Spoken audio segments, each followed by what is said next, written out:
વલસાડના Dhamdachi national highway number 48 પર luxury bus અને કન્ટેનર વચ્ચે અકસ્માત સર્જાયો, 14 લોકો ઈજાગ્રસ્ત થયા। વલસાડ હાઈવે પર લક્ઝરી બસ અને કન્ટેનર વચ્ચે સર્જાયો અકસ્માત।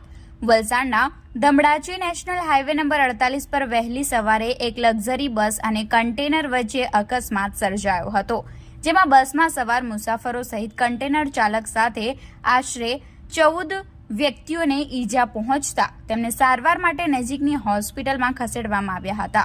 આ અકસ્માતની ઘટના સ્થળેથી મળતી વધુ વિગતો મુજબ વલસાડના ધમડાચી હાઈવે પર વહેલી સવારે 4 વાગ્યાના સુમારે વાપી તરફથી એક લક્ઝરી બસ નંબર AP01T7265 નો કંડક્ટર ચા પીવા માટે ધમડાચી હાઈવે પર આવેલા રામગીરી ઢાબા પાસે બસ ઊભી રાખી હતી, જે દરમિયાન પાછળથી પૂરપાટ ઝડપે આવી રહેલા કન્ટેનર નંબર MH46CL4795 ના ચાલકે લક્ઝરી બસમાં ધડાકાભેર અથડાવી દેતા અકસ્માત સર્જાયો હતો, જેમાં લક્ઝરી બસમાં સવાર આશરે 10 થી 12 મુસાફરો અને કન્ટેનર ચાલકને ગંભીર ઈજા પહોંચી હતી।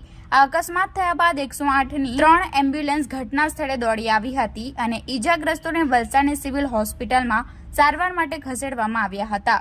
અકસ્માતને પગલે હાઈવે પર ટ્રાફિક જામ થઈ જતા પોલીસ દોડી આવી હતી અને વાહનોને સલામત સ્થળે ખસેડી હાઈવે ખુલ્લો કરવામાં આવ્યો હતો।